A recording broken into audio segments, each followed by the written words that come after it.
नमस्कार दोस्तों, स्वागत है आप सभी का हमारे YouTube चैनल में। हाल ही में राजस्थान सरकार द्वारा मुख्यमंत्री युवा स्वरोजगार योजना की घोषणा की गई है।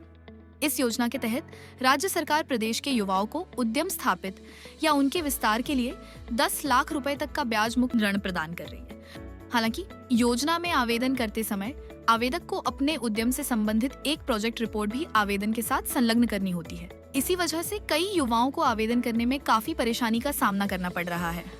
तो दोस्तों, आज की इस वीडियो में हम आपको विस्तार से बताएंगे कि मुख्यमंत्री युवा स्वरोजगार योजना के लिए प्रोजेक्ट रिपोर्ट कैसे बनाई जाती है। प्रोजेक्ट रिपोर्ट क्या होती है? प्रोजेक्ट रिपोर्ट एक ऐसा दस्तावेज होता है जिसके जरिए आप सरकार या बैंक को बताते हैं कि आप कौन सा काम शुरू करना चाहते हैं, कितनी लागत आएगी और उससे आपको कितनी कमाई होगी। सरल शब्दों में कहें तो यह आपके बिजनेस का पूरा प्लान होता है। प्रोजेक्ट रिपोर्ट बनाने की प्रक्रिया क्या है?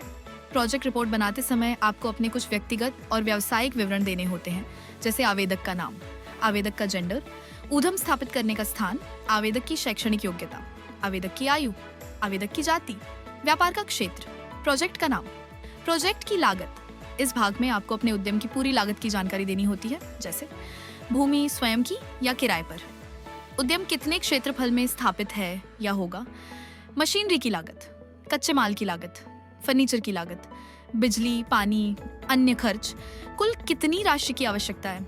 इन सभी खर्चों को जोड़कर कुल प्रोजेक्ट कॉस्ट बतानी होती है।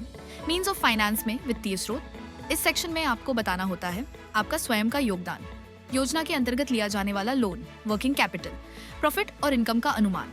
इस भाग में आपको यह बताना होता है आपके उद्यम से महीने की संभावित बिक्री, खर्च निकालने के बाद अनुमानित मुनाफा। यही हिस्सा बैंक को सबसे ज्यादा प्रभावित करता है। रोजगार सृजन, एम्प्लॉयमेंट। अगर आपके प्रोजेक्ट से किसी और को भी काम मिलेगा तो उसकी जानकारी जरूर दें।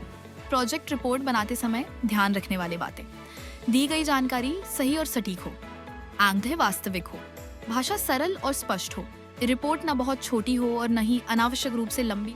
प्रोजेक्ट रिपोर्ट कहाँ से बनवाएं? अगर आप स्वयं प्रोजेक्ट रिपोर्ट नहीं बना पा रहे हैं तो आप इसे अपने स्थानीय CA चार्टर्ड अकाउंटेंट से बनवा सकते हैं। इसके अलावा आप जिला उद्योग केंद्र DIC के कार्यालय में जाकर इससे संबंधित सहायता और मार्गदर्शन भी प्राप्त कर सकते हैं। दोस्तों, अगर आपको यह वीडियो जानकारी पूर्ण लगी हो तो इसे लाइक करें, अपने दोस्तों के साथ शेयर करें और ऐसी ही सरकारी योजनाओं की जानकारी के लिए चैनल को सब्सक्राइब करना न भूलें। धन्यवाद।